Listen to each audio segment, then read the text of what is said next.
Volkanovski versus Topuria, Borrachinha versus o Whittaker. Vem com a gente que o UFC 298 vai bombar.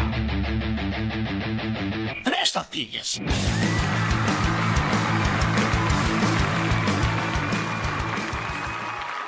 Cavaleiros e brutamontes, donzelas e desdonzeladas, de nuevo. Estamos aqui de nuevo.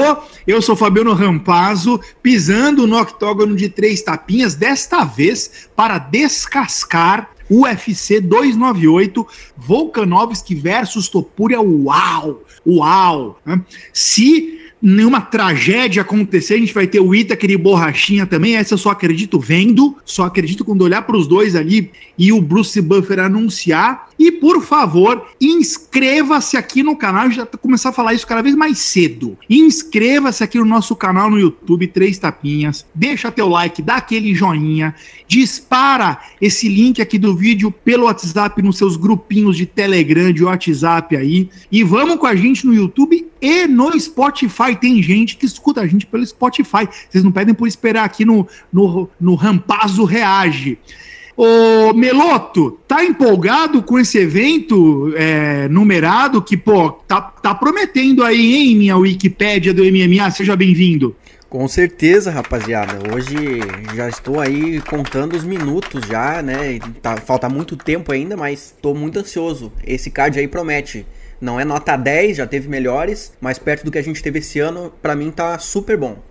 Ô, Meloto, nota 10 vai ser o próximo, 299, hein? Sai de baixo, hein? Pô, esse aí tá melhor que o 300, cara. Meu Deus do céu. O UFC... Não vamos falar de UFC 300 nesta edição de podcast. Pelo amor de Deus, eu não aguento. Eu tô em pânico com esse evento já.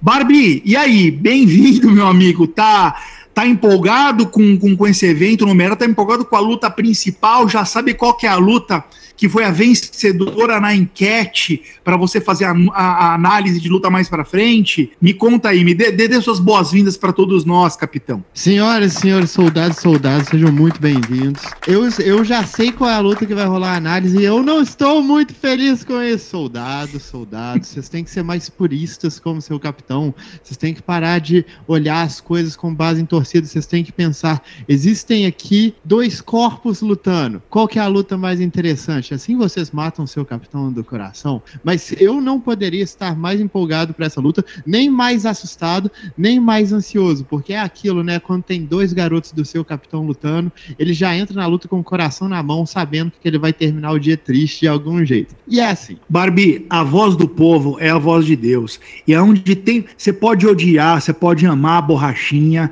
aonde tem o cara, a audiência vem, ou para torcer a favor ou para torcer contra. É muito interessante isso, né? Já dando aqui um spoiler, a análise da luta que o Capitão Carisma vai fazer vai ser da luta Robert Whittaker versus Paulo Costa Borrachinha, que venceu cabeça a cabeça ali, brigou pescoço com pescoço ali contra a luta principal, Volkanovski versus Topuria. Mas calma, que eu não vou deixar vocês sem o palpite do capitão para Volkanovski versus Topuria. Me aguardem o podcast.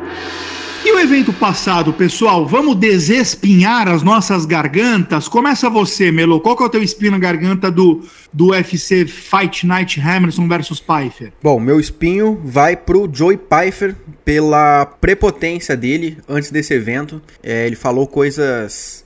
resumindo, prometeu muito e não entregou aquilo que prometeu. Ele disse que ia nocautear o Jack, abrindo aspas aqui pra ele, ele falando, né? Ele tem 29% de precisão nas quedas, ele é muito desesperado nessas tentativas de queda que são muito lentas. Resultado, o Hammerson teve uma queda em 2 das tentativas e ele teve 0 nas 6 que tentou. Depois, Jack é bom em todos os lugares, mas não é ótimo em nada. Ele tem um bom cardio, ele tem um bom boxe, ele tem um bom kickbox, um bom grappling, mas não tem nada que o tornará um desafiante ao título e um campeão. Fecha aspas. Tá, mas e aí? E mesmo assim tu conseguiu perder pra ele, né? O que tu tem, então, pra oferecer? Aí ele ainda falou, acho que vocês vão perceber que existe um grande diferencial de velocidade entre o Jack e eu. E ainda falou, fodam-se os nerds que não acreditam que eu bato mais forte do que o Francis Ngannou.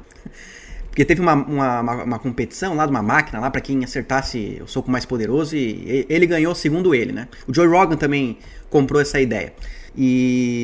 Mas assim, cara, velocidade e potência sem fôlego é tipo eu na cama. Só serve pra alguns segundos, só serve pra alguns minutinhos. Então menos, entendeu? Menos, bem menos. Vai treinar mais um pouquinho aí e vai promover suas habilidades não com o microfone, mas sim com resultados. Muito bem, muito bom. Uma edição com perversões sexuais de Igor Meloto. E, Joe Pfeiffer, você deixou o Meloto magoado, você fez Meloto acreditar que as nuvens são de algodão, né? Choque de realidade para Igor Meloto. O meu espinho na garganta, com relação ao Joe Pfeiffer, né? O meu espinho na garganta é o seguinte, é sobre o Gregory Robocop. Acompanhe o meu raciocínio, tá? Ouvintes e colegas de Três Tapinhas aqui. Eu estou absolutamente convencido de que o Gregory Rodrigues Robocop é um ótimo lutador.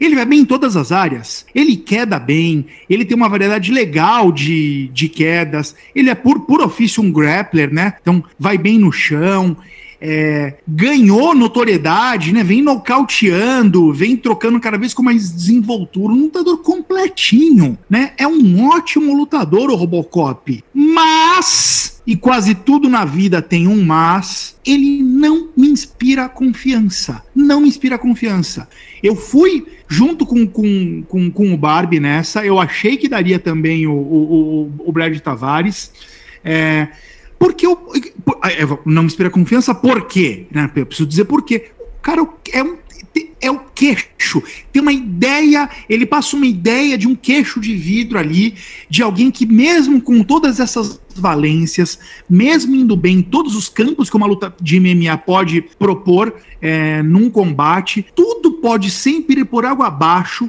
com uma mão que não era para derrubar, que não era para encerrar uma luta, e no caso dele pode acontecer. É a sensação que me passa. Assim, por exemplo, nessa luta passada, ele deu uma bambeada ali, ele chegou meio perto de fazer uma dança da galinha ali, em algum momento.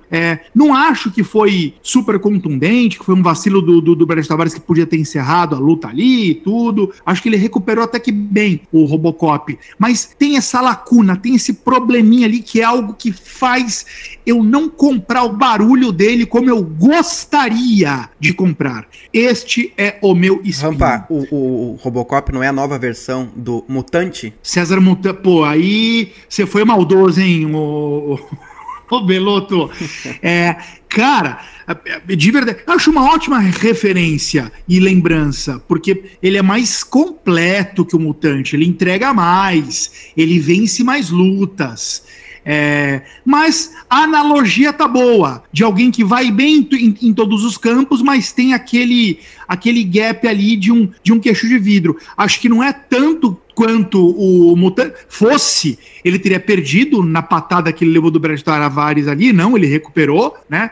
Não chega a tanto, mas eu não consigo imaginar ele chegando num top 5, por exemplo. É isso. Capita, desespinha sua garganta aí, vai. Não, mas só comentando a respeito disso também, eu acho que eu já falei isso, acho que anos atrás, que pra mim o Robocop poderia ser top 5 dessa categoria tranquilamente por nível técnico, mas ele não chega justamente por essa questão da valência física. Porque o cara pega, sei lá, o cara tava pegando Jun Yong Park e passou o primeiro round inteiro na beira de um quase nocaute. Tipo assim, todo o mérito do mundo pro Robocop. Eu amo o Robocop e eu tô muito feliz que ele venceu essa luta da forma que ele venceu, mas cara, não é pra você estar acusando tanto assim, fora do top 15. E infelizmente aqui não é nenhum defeito do lutador, é uma coisa quase irremediável. Nasceu assim.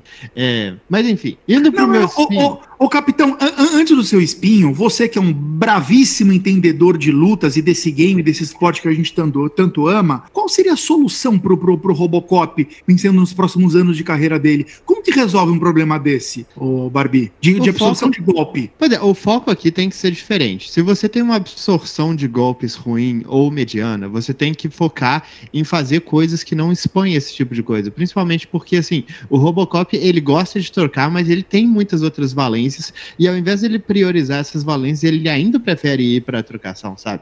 E tipo assim, é isso, sabe? Isso vai dar certo até não dar, porque o Robocop é bom nesse nível. Ele vai ganhar das pessoas na trocação até ele encontrar um Bruno Hulk da vida, que subitamente vai dar uma patada na cara dele e ele vai falecer imediatamente. Esse aqui que é o problema. Não é que ele é ruim em pé, pelo contrário, ele é muito bom. Se ele fosse ruim em pé, o problema já seria completamente outro, né?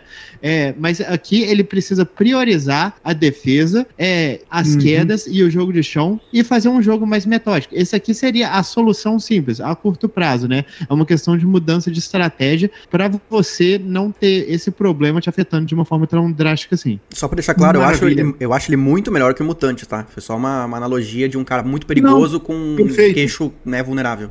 Perfeito. Essa analogia é muito boa, porque eu nunca vou esquecer da luta do Mutante contra o Sam Alvey, que ele passou 3 minutos chutando o Sam Alvey com toda a potência do mundo, do nada ele tomou 2 tapas na cara e faleceu, sabe? É uma analogia perfeita. Mas enfim, vamos para o meu espinho na garganta, porque esse aqui também vai falando do Joe Pyfer, mas isso aqui não é sobre o Joe Pyfer em si, é sobre a promoção em cima dele, que foi uma coisa que o Meloto tocou um pouco. É que, tipo assim, a impressão que eu tinha é que o UFC tava querendo enfiar esse cara pela nossa garganta com uma força que eu não tava entendendo, sabe?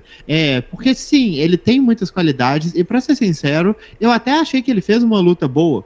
E eu acho que ele tem um bom corner, eu acho que ele tem um bom conjunto de técnicas ali, mas, cara, eles estavam querendo enfiar ele pela nossa garganta como se fosse a segunda vinda do Lorde Jesus Cristo, e eu não tava entendendo isso, essa parada dele socar mais forte que o Ngannou, ou deles estarem comentando 40 vezes na transmissão de como ele tem uma história muito triste, uma história muito emocionante. Eu tava pensando, cara, tipo assim, metade dos brasileiros que você tem no plantel passaram fome em algum momento da vida deles, e você tá falando do americano branco, que, tipo assim, eu não dizendo que ele não possa ter tido uma vida complicada, mas, pelo amor de Deus, eu não acho que entraria num top 20 ali do UFC tranquilamente, sabe? E ainda assim, tava sendo uma questão que tá constantemente ressaltada. A máquina do UFC tava querendo que a gente engolisse o Joe Pyfer como o próximo grande peso médio. Isso aqui foi uma coisa curiosa, porque quem não engolia o Joe Pyfer realmente não engolia. Era uma parada tipo, eu só vi 2 tipos de pessoa, que era a galera que falava,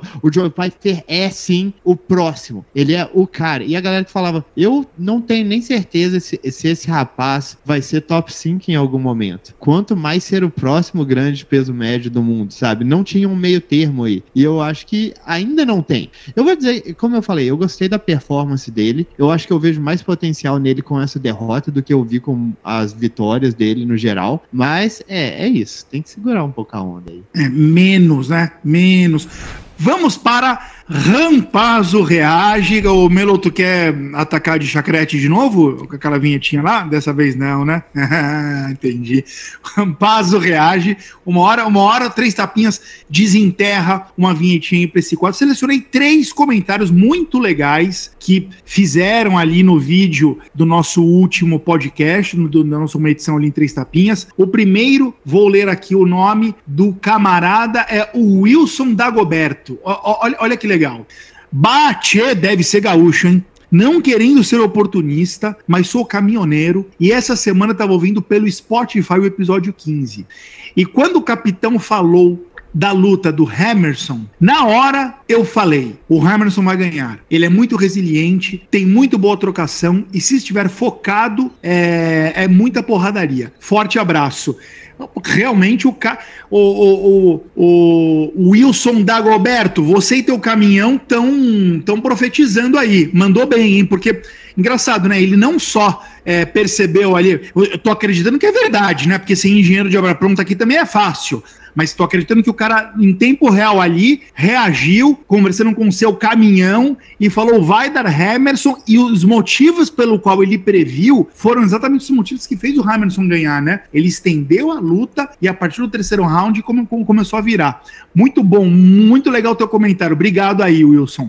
O próximo que eu selecionei aqui, olha só, eu comentei quem é esse user PD4 Blavers in the Night, que tinha falado, sugerido entrar com a Tempestade do Beethoven, se fosse disputar uma luta no UFC, e aí ele deu o ar da graça, é o Aclésio. Preciso ler esse comentário aqui. Meu nome é Aclésio, e eu sou o pai do Matt e do King, futuro pai do Vinícius e do Vitor. Já entendi que falou do King, né? Tá falando do grupo do WhatsApp, que a gente já falou aqui algumas vezes, hein, capitão? Grupo do WhatsApp que eu acho que você foi convidado para participar, enfim. Então, aproveitar para dar um abraço no Aclésio e nos filhotes do Aclésio, né? King, pelo que eu tô vendo aqui, é filho do Aclésio, Vinícius, Vitor, Mete, Eduardo, Valci, tudo filho do Aclésio, né? Aclésio tá doutrinando no grupinho de WhatsApp lá. Ele fala que, ó, temos uma competição interna no nosso grupo que é muito divertida, todos os bravos soldados do capitão, e entendemos muito de MMA.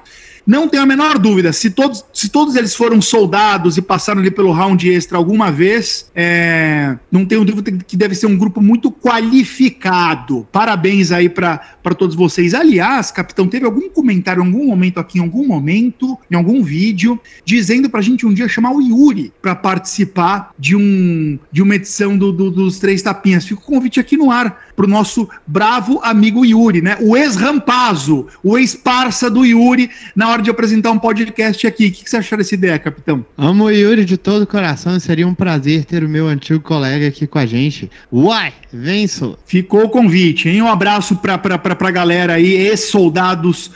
Uma vez soldado, sempre soldado, né, capitão? Para os atuais soldados desse grupo de WhatsApp que fica se divertindo, imitando ali nas apostas. E o próximo, e terceiro e último que eu selecionei aqui, é do Pablo Fernandes, é o príncipe, né? Ele já passou por aqui algumas vezes. Olha aqui, Meloto é pau pra toda obra mesmo. O bicho é brabo.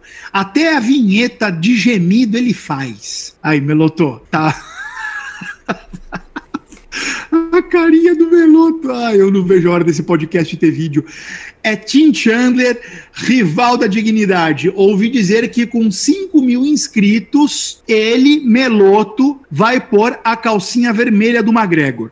É o seguinte, isso aqui não tem nem ter risadinha aqui do Chaves. Porque isso aqui tá posto. Ô Meloto, quando a gente bater 5 mil inscritos, vai chegar na sua casa aí no sul uma calcinha vermelha. Aí você faz a sua parte, tá bom? Tinha que chegar o dinheiro do Conor também, não só a calcinha. Muito bem. Chega de reagir, comentem neste vídeo aqui que você corre o risco de ser achincalhado aqui na próxima edição. Volkanovski versus Topuria. Meloto, vamos partir para o card principal para ver o que vai acontecer nesse cardaço principal, no cardaço do meu tênis aqui. Que horas começa o card? Quais são as lutas do card principal, Meloto? Ajuda aí. Bom, o card principal começa à meia-noite, no horário de Brasília. Começa com a luta entre o Antônio Hernandes contra o Roman Kopylov, duelo entre o americano e o russo pelo peso médio. Uhum. Depois, Merab Devashvili contra Henry Cejudo, duelo pelo peso galo, número 2 do ranking contra o número 3, né? Georgiano contra o americano. Na sequência, o Geoff Neal versus Ian Machado Gary, duelo pelo peso meio-médio, né, o americano contra o irlandês. Depois, Robert Whittaker e Paulo Borrachinha, confronto aí bem aguardado pelo peso médio, né, entre o australiano e o brasileiro.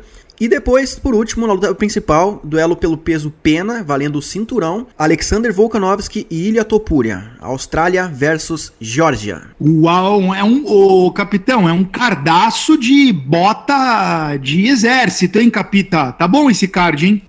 Vai, tá bom demais. Eu estou animadíssimo. Não, aliás, você pode excluir o card todo, só deixar a última luta. Seu capitão também está animadíssimo só pra ela. Pois é, o que aconteceu aqui, né, Barbie? A gente está começando a fazer isso, né? A gente está pegando... antigamente, aqui em Três Tapinhas, antigamente, né? Como se Três Tapinhas existisse há 18 anos. Mas quando começamos, alguns meses atrás, a análise era sempre da luta principal. Tinha até uma brincadeira interna aqui de ADLP, análise da luta principal. Só que nem sempre a luta principal é a que mais interessa para os nossos ouvintes. Então a gente começou dependendo do evento, a gente traz para jogo uma votação lá nos stories do Instagram. A gente colocou Volkanovski versus Ilia Topuria contra Robert Whittaker versus Borrachinha e ganhou esta segunda. Então, capitão, contra a sua vontade, porque você queria ficar falando aqui 10 minutos de Volkanovski e Ilia Topuria, que eu sei, mas o povo quer saber. Robert Whittaker versus Borrachinha, começando pelo Whittaker, que o nosso grandíssimo peso médio, para muitos, né, um dos melhores, se não o maior peso médio que já existiu, pode trazer para esta peleja? Não, só antes de falar isso, eu só queria dizer que esses soldados meus estão muito mal treinados, vão todos voltar aqui pra latrina, vai todo mundo limpar a privada. Assim não dá, mas enfim, eu não vou, não dá pra achar muito ruim não, porque essa também é uma luta que eu estou animadíssimo pra assistir. Como você falou, Robert Whittaker, um dos melhores, talvez o melhor, mais completo peso médio que já existiu. É aquela coisa assim, no conjunto de habilidades como um todo, ele pode muito bem ser o melhor peso médio que a gente já teve dentro do MMA. Talvez ele não seja o melhor trocador, talvez ele não seja o melhor wrestler, mas ele é o cara que vai estar mais bem preparado para lidar com todo tipo de jogo, sabe? Porque ele tem mãos incrivelmente rápidas, ele tem uma defesa de quedas muito sólida, uma capacidade de se levantar acima da conta. Ele também tem um wrestling muito bom, inclusive já participou de jogos pelo país dele, como wrestler, mas a maior valência dele é realmente na habilidade dele de boxear. E é aquela coisa interessante, né? Porque toda vez que tem luta do Whittaker, eu lembro direitinho do Rhodes comentando como que a combinação do Whittaker já estava manjada. Mas essa aqui que é a coisa mais interessante do Whittaker, que é justamente pela combinação ser manjada que ela funciona. Porque é uma combinação de jab direto e chute alto. Às vezes ele interrompe antes, às vezes ele só faz jab, às vezes ele só faz o jab direto, às vezes ele faz um jab, chute alto. E a ideia aqui é como que não dá para você defender todos esses golpes simultaneamente, porque eles vêm de ângulos diferentes. Principalmente o jab direto vem centralizados e o chute alto vem pela lateral. E é justamente a questão da velocidade absurda dele que faz isso funcionar, porque enquanto você está colocando suas mãos para frente para bloquear o jab direto, vem o chute alto pelo lado e arranca a sua cabeça. E é aquela coisa, todo mundo sabe que o Whittaker vai fazer isso, só que é irrelevante. É irrelevante você saber, porque você ainda tem que se preocupar com isso. Você não pode se preparar para o chute e engolir o direto, você também não pode se preparar para o direto e engolir o chute. É assim que essa que é a simplicidade da coisa. Todo mundo fica olhando para um trocador esperando coisas mirabolantes, mas é nisso que vem o valor. É em fintas, em mesclar o ritmo. E uma outra coisa que o Whittaker faz muitíssimo bem é simplesmente o gancho de esquerda dele, que é uma coisa absurda. Ele faz esse gancho tanto ofensivamente quanto como contra-golpe. Faltou uma palavra aqui. Mas defensivamente? Mas não é defensivo, né? A ideia não é que é defensivo, mas enfim. Eu acho que é o golpe mais potente dele, no sentido de causar dano mesmo. Claro que, notoriamente, o chute alto dele é muito potente, mas eu acho que a gente tem muito mais nocautes do Whittaker por gancho de esquerda do que por chute alto. É simplesmente uma coisa que funciona muito bem.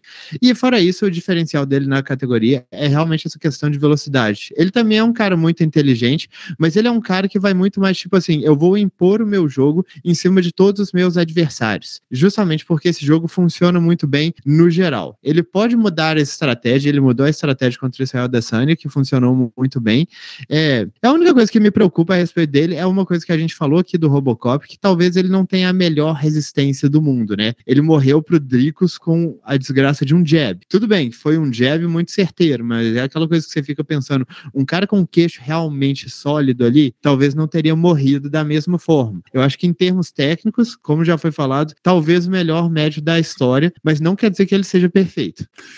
Muito bom, João Menegali Barbi. E o nosso amigo, amado e odiado Paulo Costa, o Borrachinha, né? Quase não luta, né? Fala pelos cotovelos, entrar no octógono que é bom, quase nada. Mas gera engajamento, gera notícia, faz circular. Também é um lutador que, mal ou bem, né, tem bons resultados, né? Ele tem, se eu não me engano, apenas 2 derrotas no cartel, pro Adesanya e pro Vettori. Agora, capitão, o que você acha? Conta pra gente como que você enxerga hoje, de fato, independentemente de gostar, de não gostar, de ter simpatia, de não ter, seja pragmático, né? Quem é o Borrachinha como lutador e o que ele pode fazer para conseguir vencer o Whittaker? Eu vou dizer assim que, sendo bem sincero com você, eu acho o Borrachinha meio decepcionante como lutador. Eu acho que eu esperava mais dele nessa altura da carreira, né? Porque o cara desde 2018 tá lutando uma vez por ano. É aquela coisa que a gente até fica meio pasmo quando se coloca em números, mas, por exemplo, o que aconteceu? Vamos falar o exemplo do adversário em comum aqui. O Israel Adesanya, depois que ele venceu o Borrachinha, ele lutou 1, 2, 3, 4, 5, 6, 7 vezes. Subiu de categoria, desceu de categoria, perdeu o cinturão, reganhou o cinturão e perdeu o cinturão de novo. O Borrachinha lutou 2, sabe? Uma delas foi a derrota pro Marvin Vettori e a outra foi a vitória em cima do Luke Rockhold. E pra ser sincero, eu achei até a luta dele contra o Vettori bem boa. Eu acho que o Vettori é um casamento muito chato pro Borrachinha e eu achei que ele chegou perto de vencer aquela luta. Mas a luta contra o Rockhold, que foi dominado pelo Borrachinha, pra mim foi muito mais deprimente, né? Porque o Borrachinha tava enfrentando um cara que tinha um casamento estilístico muito bom pra ele e simplesmente não conseguiu, tipo, fazer essa luta ser menos competitiva, sabe? O Rockhold literalmente segurando os joelhos de tão cansado que ele tava no final do segundo round e ainda assim o Borrachinha tendo problema, sabe? O Rockhold, tipo, aquela cena do Rockhold gritando um palavrão, soltando um direto de esquerda e o Borrachinha sentindo esse golpe é uma coisa que me deprime até hoje, porque é literalmente assim, você quer um golpe mais telegrafado do que o oponente dar um grito de guerra antes do golpe, e ainda assim o Borrachinha caiu nessa. Mas como lutador, o Borrachinha faz muitas coisas que eu gosto, porque ele é essencialmente um lutador de pressão, que ele vai encurralar o adversário com a sua presença física e vai atacar com chutes no corpo, ganchos no corpo. Uma coisa que o Borrachinha faz muito bem, inclusive, é atacar o corpo, e ele ataca com volume. Ele tem poder de nocaute, mas a questão dele é muito mais o volume mesmo. É você moer o adversário na pancada até ele não aguentar mais. É curioso, mas ele também tem uma defesa de quedas muito boa, ele tem um nível de chão muito bacana, que acaba não aparecendo muito nas lutas, porque ele não é muito ativo em tentar colocar os adversários para baixo, sabe? Ele fez isso mais na última luta e deu muito certo, mas em geral não é uma coisa que o Borrachinha faz muito, e eu acho meio difícil ver isso sendo um fator nesse próximo confronto. Mas, no geral, eu acho que eu tava falando essa questão de estilos de luta simples, mais efetivos. O Borrachinha é basicamente isso, porque ele vai jogar o adversário contra a grade e aí ele vai chutar o corpo do adversário, ou dar ganchos no corpo do adversário, dependendo da direção que esse adversário circula. E por que isso funciona muito bem? Porque não tem como você evitar, não tem como você esquivar o seu corpo, tem como você movimentar a cabeça, mas o seu corpo ainda tem que passar por aquilo, e se o adversário tá jogando um chute na direção que você tá circulando e tem uma grade atrás de você, você inevitavelmente vai ter que lidar com esse chute. E aí de duas uma, ou você toma o chute, ou você bloqueia o chute, mas continua ali, perto da grade, que é justamente onde o Borrachinha quer que você fique. O que eu não gosto no Borrachinha é porque eu já vi que ele não consegue se dar muito bem quando o oponente simplesmente não vai pra grade. Eu acho que ele não tem um poder de cortar espaço aos poucos tão bom. Ele tem um poder de conseguir manter o adversário na grade, mas esse é meio que o limite, assim. E defensivamente também não acho que ele é muito bom, mas pra mim o maior problema é a inatividade. É até difícil falar quem é o Borrachinha como lutador hoje, considerando o quão pouco ele luta. Barbie, muito bom é o seguinte, cara, numa situação normal, o seu palpite certamente iria no Robert Whittaker. Só de ouvir as análises que você fez dos dois lutadores, dá pra adivinhar isso. O que eu te pergunto é o seguinte, esta é uma situação normal ou não? O quanto você acha que essa derrota surpreendente do Whittaker pro Du Plessis pode sinalizar um descenso físico, eventualmente até psicológico? Qual que é a interferência?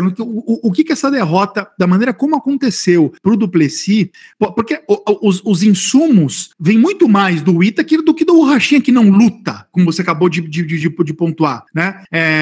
Então, qual que é o teu feeling? Eu sei que racionalmente o Robert Whittaker seria o favorito e será, mas qual que é a tua intuição tá dizendo o quê? Cara, eu acho que você apontou uma coisa muito boa aí, que é justamente que eu não confio mais no Whittaker da forma que eu confiava antes dessa última luta dele, mas da mesma forma eu também não confio mais no Borrachinha da mesma forma que eu confiava antes da luta contra o Rockhold. Essa luta já faz muito tempo também. Então, o meu palpite aqui vai se manter. Talvez não com a segurança de antes, mas ele vai se manter, porque é tipo assim, beleza, o Whittaker, eu achei, pra mim o mais preocupante foi que ele pareceu se render contra o Du Plessis, sabe? E eu vi esse cara tomando atrasos absurdos pro Romero, tomando um aperto sinistro do Adesanya e nunca se rendendo, e ele pareceu dar uma rendida ali. Eu sei que ele sentiu, mas ainda assim eu já vi ele levantando de muita coisa, e eu acho que se fosse outro Whittaker de outrora, ele teria levantado ali também. Mas a questão é o que eu falei, eu não acho que o Borrachinha tem o cardio, eu não acho que ele tem a resistência para dar conta mesmo de um Whittaker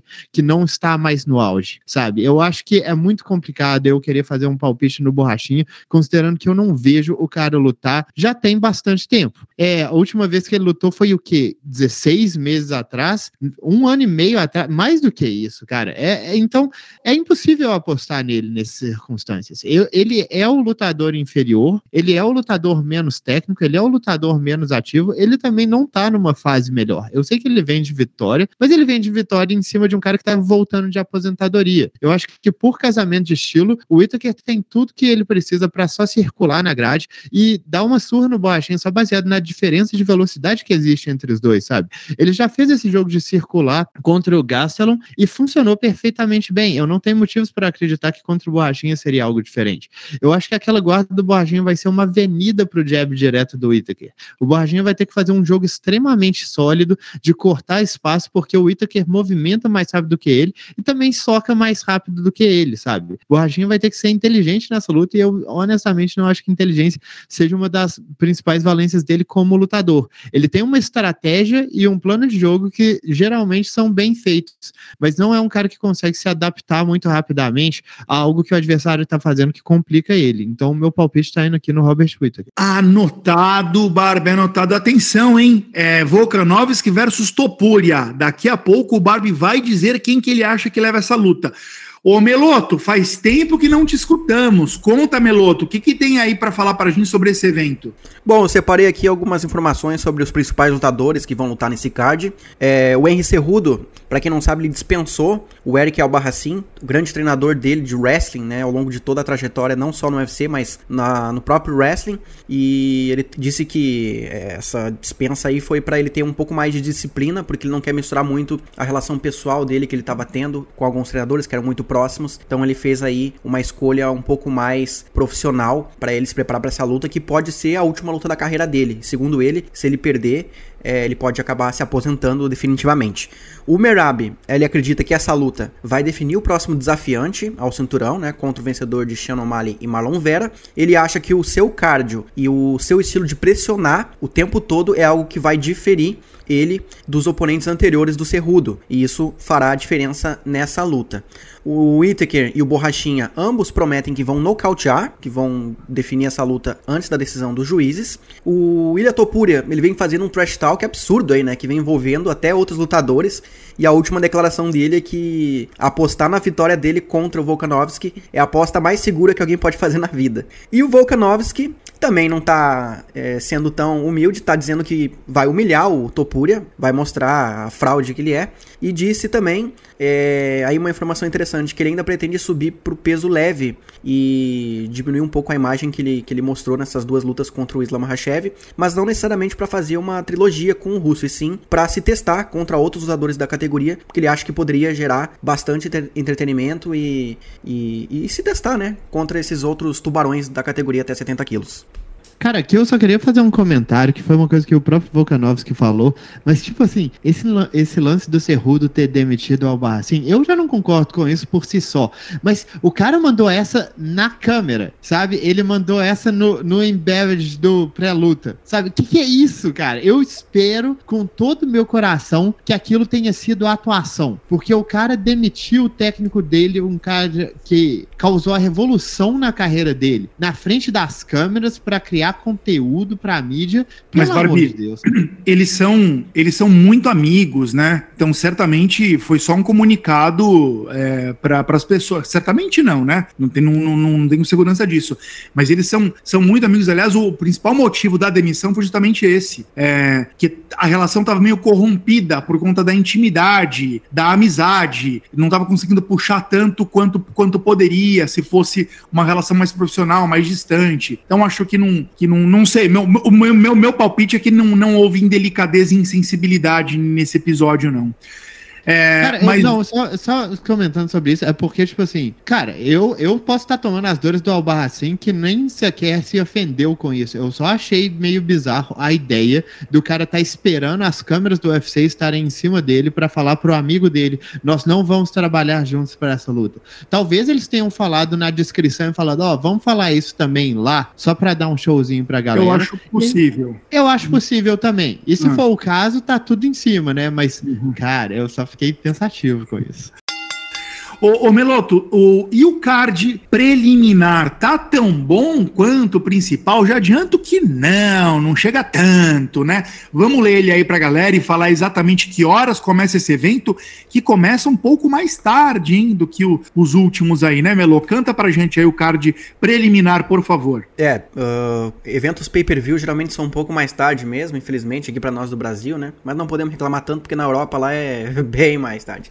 Enfim, começamos, segundo o UFC Fight Pass, vai começar a partir das 8h30, às 20 horas e 30 minutos, no horário de Brasília. Começamos então com uma luta de pesos moscas feminino entre André Ali e Miranda Maverick, duas americanas. Lutão, hein? De cara, hein, capitão? Lutão, hein, essa primeira luta? Cara, sim, essa é uma luta bem casada e eu tô, na verdade, bem animado. A Andrea Lee vai muito bem contra grapplers e a Miranda é simplesmente uma excelente grappler. Acho que vai ser bem confronto de estilos aí. E uma curiosidade, Meloto, quando eu fui olhar o site, me surpreendi que...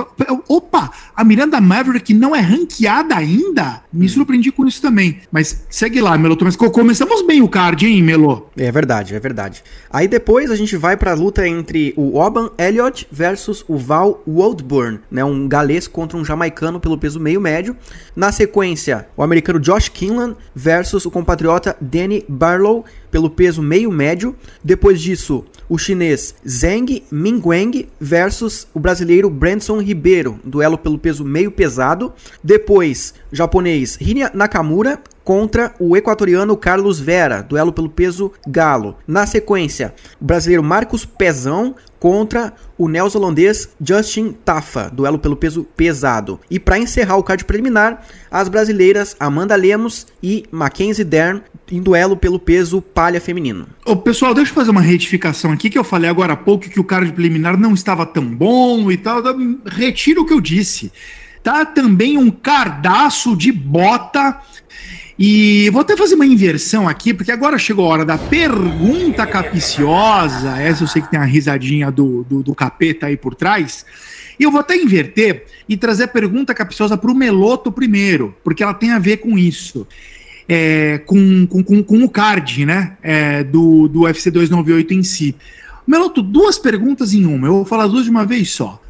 Primeiro assim, a gente tem uma lutaça no card principal, que a gente nem falou aqui, né? Estou falando de Merab Dvalishvili contra Henry Cejudo, né? Tava passando batido aqui, e eu quero saber de você, que futuro que você, né, essa enciclopédia é o Luciano Andrade, essa Wikipédia do MMA, né, esse psicopata da informação, que futuro que você prevê pro vencedor dessa luta, Dvalishvili versus Cejudo? E a segunda perguntinha é, na sua opinião, qual que vai ser a luta do card preliminar nesse evento? Olha, se o Merab Dvalishvili vencer o Henry Cejudo, não tem como negar o title shot pra ele. Essa disputa de cinturão tem que acontecer. Seriam 10 vitórias consecutivas. E aí tu tem o José Aldo, o Piotr Jan e o Henry Cejudo na sequência. 3 grandes ex-campeões. Não dá pra negar esse title shot pro Merab. Então eu acho que se ele vencer, ele vai conseguir. Agora, se o Cejudo vencer, eu acho que o Corey Sandhagen merece mais do que ele. O Cejudo acabou de perder uma disputa de título contra o Aljamain Sterling e teria apenas uma vitória em praticamente 4 anos, enquanto o Corey vem de 3 vitórias seguidas e tem 5 vitórias nesse período de uma vitória do Cejudo, né, que ele teria. Eu sei que o Cejudo é um ex-campeão, tem todo um histórico e tal, mas eu acho que o Corey merecia mais. Agora, como é previsão, eu acho que vão dar pro Cejudo pelo histórico dele, pelo histórico multicampeão e por provavelmente ser também um maior vendedor de pay-per-view, né? Porque eu nunca vi o Corey, não me aparenta assim ter uma grandeza nesse quesito, nessa questão de números de audiência. O Marlon Vera, campeão, eu acho que não mudaria esse cenário. Então, as coisas iriam para esse caminho, não importa quem seja o campeão.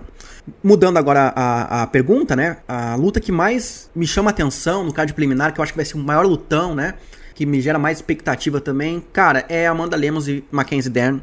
Não tem como ser diferente, é uma luta muito atrativa por ser um confronto de estilos. Primeiro que também são duas brasileiras, né? Eu fico... Me cativa mais também. Me identifico mais também. E, cara, é uma striker contra uma grappler. E duas lutadoras de alto nível na sua própria área de conforto. Então, pelo encaixe de jogo, pelas coisas que estão em jogo também, é uma top 3 contra uma top 7. Eu acho que é a melhor luta do card preliminar. E também vai ter um desfecho contundente, eu acho, pra um dos lados. Porque de um lado tem uma nocauteadora contra uma adversária vulnerável nesse quesito. E do outro lado, uma grappler, né, muito top, das melhores, não a melhor do UFC, contra uma atleta que no chão deixa a desejar. Então, pra mim vai ser um lutão. Só uma curiosidade interessante, hein? O card preliminar abre com uma lutaça entre duas mulheres e encerra com uma lutaça entre duas mulheres também, o card preliminar. O Meloto, só um ajuste fino nas suas respostas, e você se corrigiu a tempo, né? Porque você apresentou um cenário provável, justiça, depois falou o que você realmente acha que vai acontecer. Mas, curto e grosso, se o Cerrudo vence, você acha que vão dar uma disputa de cinturão pra ele, isso você já disse. Se o Merab vence, por mais justo que seja, previsão, Pai Meloto, você acha que o Merab disputa o cinturão na próxima? Sim, acho que sim. Acho que não tem como negar e acho que vai acontecer isso. Senão, gente, cancela a categoria. Muito bom. Ô, capitão, bora pra sua pergunta capciosa, aquilo que a gente prometeu para as nossas donzelas e os nossos cavalheiros aqui. Cara, a gente sabe, né, que o seu palpite foi no Ilia Topuria para terminar o ano de 2024 como campeão. Quem escutou o nosso podcast aí no fim do ano com as previsões dos campeões para janeiro de 2025, o Barbie colocou ali o Ilia Topuria como sendo o dono do peso pena no final do ano de 2024. Então, por lógica, o seu palpite nessa luta Volkanovski versus Ilia Topuria seria, obviamente, no Topuria. Contudo, e quase tudo na vida tem um contudo, cara, coisas e fatos acontecem. O que o Ilia Topuria andou fazendo nas últimas semanas? Mudou a bio do Instagram dele e colocou já essa vitória como dada. Tá dizendo o que vai fazer, deixar de fazer acontecer quando for campeão, vai subir de categoria, quer luta com o Conor McGregor em estádio de futebol, não vai dar title shot para nenhum top 5 do peso pena. Tá um falastrão como poucas vezes a gente viu. O quanto essa postura dele interferiu na percepção de quem vai vencer essa luta, capitão. Então, por favor, não é uma análise de luta. A gente não tem, infelizmente, tempo aqui previsto para você fazer uma anamnese como você costuma fazer, como você fez de Whittaker e Borrachinha. Mas eu lhe pergunto, você ainda acha que o Topuria vai destronar o Super Rei Volkanovski neste sábado? Sim ou não, e por quê? Cara, eu vou dizer que isso ainda tá quicando na minha cabeça, até mesmo enquanto eu falo com vocês, porque eu sou um cara que acredita muito nessa questão de o lutador que tá olhando atravessado pro próximo lutador, pra próxima luta dele, em geral vai perder, porque é uma das coisas mais estúpidas que você pode fazer, subestimar o seu oponente a ponto de você já estar preocupado com o que você vai fazer depois da vitória. E tipo assim, nesse caso, é especialmente estúpido porque você tá pensando no que você vai fazer depois da vitória contra o melhor lutador do planeta, potencialmente o melhor peso-pena que a gente já viu na história, sabe? E cara, o Topuria é muito bom. O Topuria, como você falou, é a minha aposta para terminar o ano campeão e eu acho que ele tem uma chance extremamente sólida de vencer nesse sábado. É um excelente lutador que tá melhorando exponencialmente a cada luta, enquanto o Volkanovski já tá entrando numa idade que a coisa começa a complicar um pouco, ainda mais tendo vindo de uma derrota por nocaute nocaute, um nocaute brutal, subindo de categoria, fez essa pulação de categoria, que também é uma coisa que eu não gosto muito. Então, tipo assim, eu acho que o meu palpite no Topuria era muito justificado. E agora eu tô ficando cada dia menos confiante, porque eu tô assim, não é possível a arrogância desse desgraçado em olhar pro melhor lutador do planeta e pensar, essa aqui é uma luta dada. Já tá falando de lutar contra a porra do Conor McGregor? Pelo amor de Deus, meu amigo, eu não tô nem falando... Cara, eu falei isso aqui quando o Laerte veio, que lutadores têm ego. Lutadores são seres vaidosos. É impossível você entrar no octógono sem ter confiança total que você vai estripar o seu adversário ali. Você vai arrancar a garganta dele na dentada, sei lá. Enfim, é impossível. Você precisa ter essa confiança. Mas você também precisa ter um pouco de humildade para saber, essa é uma luta complicada. É engraçado que isso aqui tá me lembrando o próprio Volkanovski na revanche contra o Makhachev, que tava pegando a luta de ultimíssima hora contra um cara que já tinha vencido ele e falando assim, eu não vou nem dar chance dessa luta aí pra decisão. E eu tava, pelo amor de Deus, irmão, você tem que colocar os pés no chão um pouco e firmar na realidade, senão a impressão que dá é que você já não tá trabalhando em específico pra essa luta. Você tá me passando a impressão que você não está preocupado com o melhor lutador do planeta. E se você não tá preocupado com o melhor lutador do planeta, um de nós é burro. Talvez eu, por subestimar você, ou talvez você por estar subestimando o melhor lutador do planeta. É isso, eu acho que o meu palpite ainda continua sendo no Topuria por uma margem extremamente mínima. E pra ser sincero, eu não sei dizer quanto dessa margem aqui é porque eu apostei nele pra ser campeão no final do ano e eu quero ganhar esse dinheiro ainda. Muito, cara, que luta, hein? A gente tá aqui já na ponta do sofá e hoje ainda é terça-feira. A gente grava isso aqui na terça-feira, hein? Deixa eu falar uma coisa engraçada sobre isso que o capitão falou. Primeiro que todo mundo que acompanha o Três Tapinhas aqui sabe, se não sabe vai ficar sabendo agora, que estamos lá no palpitão do canal Contragolpe. Vai ao ar toda quinta-feira o vídeo, né, que o André Bittencourt sobe lá. Então, por favor, dê uma moral ali no canal Contragolpe também. E os palpites, eles nascem com o capitão. Os palpites do lado do palpitão. Mas a gente debate aqui. E muito provavelmente, pela cozinhada que a gente deu aqui antes de começar a gravar, vai ficar no Ilia Topuria. Porque esse é o palpite original mesmo do capitão. O Meloto também está com uma sensação, com uma intuição que vai dar o Topuria. E eu vou ser voto vencido, porque eu iria de Volkanovski. Contudo, o meu tapinha de despedida, que pela primeira vez eu vou dar um spoiler aqui, vai ser no ombro do Topuria, o meu tapinha de despedida, eu que sou fã do Volkanovski, que acho que ele vence essa luta, por tudo que o capitão fala, eu discordo do capitão e eu vou explicar isso no meu tapinha de despedida. Eu tenho um ponto que eu acho que o capitão não pelo menos não trouxe à tona. Ô Meloto, o que vem agora? A gente vem agora com o Crava Capitão. E é o seguinte, Melô, teve um comentário lá no nosso vídeo, eu não vou lembrar o nome aqui de quem fez o comentário, mas dando uma sugestão ali da gente começar a fazer eventualmente umas combinadas de número de rounds com vencedor de luta e tudo para tentar deixar o capitão, o Barbie menos engessado nessa coisa de odd de 1,50 e tudo. Acho que é uma ideia que a gente pode discutir mais pra frente, hein, Meloto? Com certeza. Até porque não tem muitas opções na terça-feira, então quanto mais opções a gente oferecer pra ele, né, chegando nessa odd de 1,50, não importa o caminho que ele vai escolher, o que importa é chegar nessa odd de 1,50. Se ele quiser botar 2 super favoritos, é a escolha dele, mas quanto mais opções a gente der pra ele, melhor. É justo com ele fazer isso. Exato. Então, o que eu queria dizer pra galera aí é que a gente está em processo de revisão este quadro Crava Capitão pra ver se a gente consegue trazer regras mais flexíveis pro Barbie opinar. Enquanto elas não chegam, quais são suas 3 sugestões de apostas livres aí, Capita? Pois então, vamos a elas. Primeira aposta aqui tá em Roman Kopylov contra Anthony Hernandes, passar de 1 round e meio com odd de 1,71.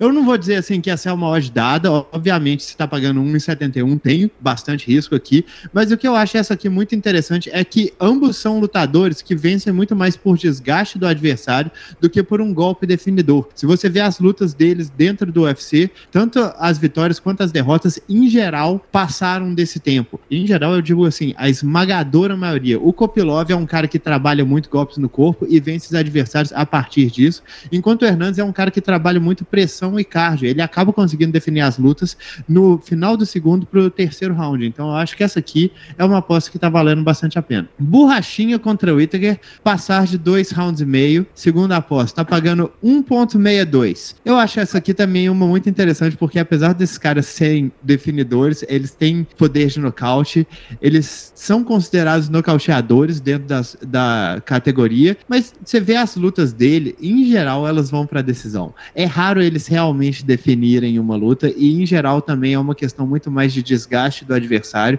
por apanhar demais do que um golpe fulminante. Eu vou dizer que o Whittaker tem mais chance de definir essa luta a curto prazo do que o Borrachinha, mas eu acredito que ele vai entrar mais voltado para pontuar e marcar os 3 pontinhos do que para realmente machucar o adversário. Então eu acho que essa aqui é uma aposta que tá valendo a pena. E a última, aposta simples na Amanda Lemos, que tá pagando 1.72. Tipo assim, igual eu falei para a primeira aposta, com uma odd dessa é impossível dizer que não existe risco. E existe risco aqui e todo mundo sabe qual que é, mas ela tá enfrentando a Mackenzie Dern, que literalmente tomou um cacete na última luta por tentar trocar com uma trocadora amplamente superior a ela, e não muito por termos técnicos, é só porque a Mackenzie realmente não sabe o que ela tá fazendo em termos de trocação. E eu acho que isso contra uma contragolpeadora com o nível da Amanda e com o poder que a Amanda traz, isso aqui é uma receita muito grande para desastre. Eu acho que essa mod que tá valendo muito a pena. Pra quem não ouviu, Roman Kopylov contra Anthony Hernandes, passar de 1 round e meio, odd 1.71. Paulo Borrachinha contra Robert Whittaker, passar de 2 rounds e meio, odd 1.62. E Amanda Lemos para vitória simples, odd 1.72. Olha, Barbie, pode até não bater, mas as 3 sugestões muito coerentes, hein? Realmente fez todo sentido. Eu vou nelas. Lembrando que as 3 sugestões estão nos stories do nosso Instagram para você dar um print e ver e avaliar se vale a pena ou não. E lembrando que isso aqui tem que ser diversão, não é para ninguém ir à falência por causa de aposta em luta, pelo amor de Deus.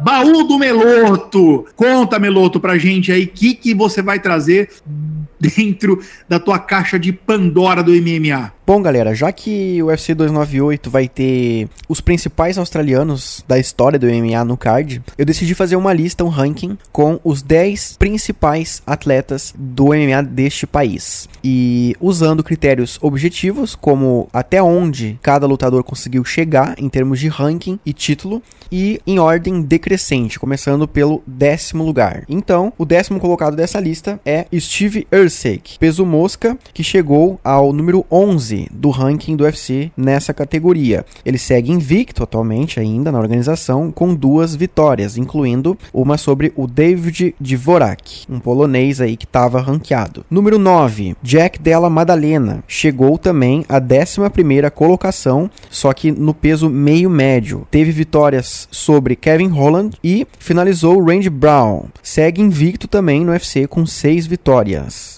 Número 8, Casey O'Neill, atleta que conseguiu chegar ao número 10 do ranking peso mosca feminino. Nocauteou Antonina Shevchenko, irmã da Valentina, e venceu Roxane Modafferi. Acabou parando na Jennifer Maia, e aí não avançou mais na questão dos rankings, né, por conta desta derrota. Número 7, Jessica Rose Clark, chegou ao número 7 do ranking dos pesos moscas. Venceu Paige Van Zandt, venceu Becky Rawlings e Joseline Edwards. Acabou parando na Jessica Ai e hoje já não tá mais atuando no UFC. Número 6, Taito Iwasa, já chegou ao número 3 do ranking do UFC, nocauteou Derrick Lewis, nocauteou Stephen Struve, o Augusto Sakai, o Greg Hard, enfim, venceu Andrei Arlovski também, acabou parando no Cyril Gane, né, não conseguiu avançar mais. É o australiano com mais nocautes na história do UFC, com 7, e tá entre os 10 maiores dos pesados entre todos os países. Número 5, Megan Anderson. Chegou ao número 3 também dos rankings. Como o UFC não tem na categoria do peso pena, eu usei o Fight Metrics como um parâmetro. Fight Metrics, pra quem não sabe, eles organizam lá rankings de todas as categorias, de todos os eventos de luta. E a Megan chegou ao número 3 da categoria peso pena, de lutadoras que estavam dentro do UFC. Ela nocauteou a Norma Dumont, nocauteou a Cat Zingano e acabou parando na Amanda Nunes, né, na disputa de cinturão. Número 4, George Sotiropoulos. Pra quem não sabe, também pela Fight Metrics, ele chegou a ser o número 2 do UFC nos pesos leves. Finalizou o Joey Lauzon, venceu o Joe Stevenson, acabou parando no Dennis Siver, dono de um dos jiu-jitsus mais dinâmicos e agressivos da história, pra quem não sabe. Quase disputou o cinturão do UFC, ficou a uma luta de fazer isso. Número 3, Mark Hunt, já chegou a ser o número 2 do MMA mundial e dentro do UFC ele chegou a ser o número 4. Venceu nomes como Vanderlei Silva, Mirko Crocop, Roy Nelson, Frank Mir, Pezão, Chikongo, Derrick Lewis, Stephen Struve. No MMA acabou parando no Fedor e no Verdun, né? Tanto no Pride quanto no UFC ele chegou a disputar o cinturão dos pesados, mas acabou perdendo. Um dos maiores nocauteadores da história e dono de um dos queixos mais resistentes. Melhor kickboxer do mundo em 2001. Número 2, Robert Whittaker, ex-campeão dos médios, venceu caras como Yoel Romero, Jacaré, Jared Cannonier, Kelvin Gastelum, parou no Israel Adesanya, né? Infelizmente aí acabou perdendo, né? Conhecido por ser um lutador extremamente técnico, especialmente na trocação.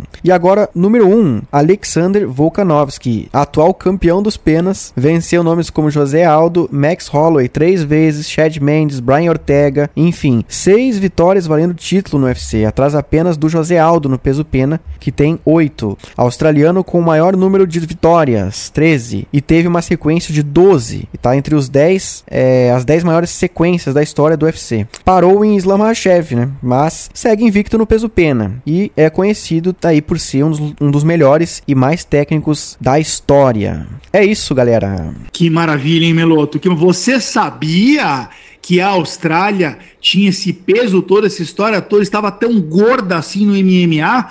Que beleza essa lista, hein, Meloto? Obrigado. It's time! Partiu para as meditações. Vamos encerrar aqui e vamos refletir, nos prepararmos para este super evento que está chegando daqui 2 dias, né? Daqui 1 dia, se você estiver ouvindo isso numa sexta-feira. É hoje, se você estiver ouvindo isso neste sábado. E, como sempre, no final de um episódio de 3 tapinhas, tem o famoso tapinha de despedida. Barbie, quer começar você? Começa você dessa vez. Seu tapinha vai no ombro ou vai na cara? Não só vai no ombro, como vai em múltiplos ombros, porque eu sinceramente não consegui escolher, mas eu tô dando tapinha no ombro do Jack Hermansson, do Rodolfo Vieira e do Dan Ige, só por terem performances muito além da conta mesmo, né? O Hermansson, ele foi resiliente contra um cara mais jovem, mais potente, mais rápido, mais atlético do que ele, tomou conta da luta e, claro que existia um cansaço ali do Joe Pyfer, mas também teve uma questão da adaptação estratégica que o Hermansson fez defensivamente e ofensivamente, e tudo deu muito certo para ele a partir do meio do 3º round. Eu achei que foi muito notável, ainda mais se a gente considerar que o Jack Hermansson já teve muitas performances que ele meio que implodiu, sabe? Sentiu o psicológico ali e não conseguiu render tudo que ele rende normalmente. Acho que ele merece esse tapinha no ombro. O Rodolfo pareceu o melhor lutador do mundo, e o curioso é que foi em uma luta que eu apostei contra ele, a gente palpitou contra ele. Eu amo o Rodolfo, eu gostaria muito de ter apostado por ele, mas trocou ali sem problemas, sem pânico, sem aflição, tomou um leve atraso, mas coisa normal. Quando ele quis quedou sem problemas, fez parecer facílimo, não só fácil, fez parecer como essa é uma terça-feira normal. Que performance, foi uma performance exemplar. E o Dan Ige, a coisa do Dan Ige que eu achei muito legal é que ele mesmo falou, entrando na luta, que ele sempre fez sparring contra o André Filho, o adversário dele, e ele sempre tomou atraso. E ele tava falando, existe uma diferença entre luta e sparring, eu vou deixar essa diferença muito evidente aqui. E ele deixou, porque ele deu atraso no André Filho a luta inteira, e ela nem durou tanto assim, e nocauteou ele brutalmente ainda no 1º round. Foi muito bom, foi muito legal de ver, justamente porque mostrou mesmo, no sparring, eu não posso pegar pesado com você, eu não posso usar o fato que eu sou mais forte fisicamente que você, e eu bato mais pesado pesado que você, porque eu não quero te machucar. Aqui eu quero te machucar e eu vou te machucar. Ele foi lá e machucou o cara. Tapinhas nos ombros pra todos esses. Foram performances sensacionais. Eu vou pegar essa esteira dos tapinhas nos ombros do capitão aí e vou arregar também, Meloto. Arregou. Meu tapinha no ombro, como eu já antecipei, vai ser do Ilia Topuria. E olha só que interessante, porque assim, o capitão ficou bravo com o Topuria, porque desrespeitou o Volkanovski, porque está atravessando a luta, está olhando para frente e está se considerando o maior lutador em atividade do MMA, possivelmente o melhor peso-pena da história, né, junto com o José Aldo, e tal. Pois eu olho de uma outra maneira essa história toda, capitão Meloto e queridos e queridas ouvintes. Cara, vocês não estão muito mais afim de ver essa luta justamente por causa de tudo que esse maluco andou falando e anda fazendo? É o que a gente chama de vender luta. É isso que o Topuria tá fazendo. Gerando notícias. A gente fica com raiva. E, pô, eu sou fã do Volkanovski. Eu fico ouvindo as notícias, as coisas que ele fica falando. Eu fico... Maluco, eu quero que o Volkanovski esfregue a cara dele. Limpe o sangue que o Borrachinha deixou na luta anterior. Eu quero que ele limpe com o rosto do Topuria. Assim, é isso que o Ilia Topuria tá conseguindo fazer com a gente.